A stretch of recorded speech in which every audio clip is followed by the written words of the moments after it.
8/5/2025 வரவம்பட்டி புனித சந்தியாபுர ஆலயத்தில் சந்தியாபுருடைய கண்ணானது மனித கண்ணாக மாறி அது மக்களுக்கு எல்லாம் வெளிப்படுத்துகின்றோம்.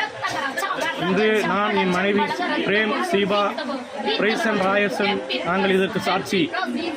இதை நாங்கள் மக்களுக்காக இந்த டெலிகாஸ்ட் பண்ணுகிறோம்.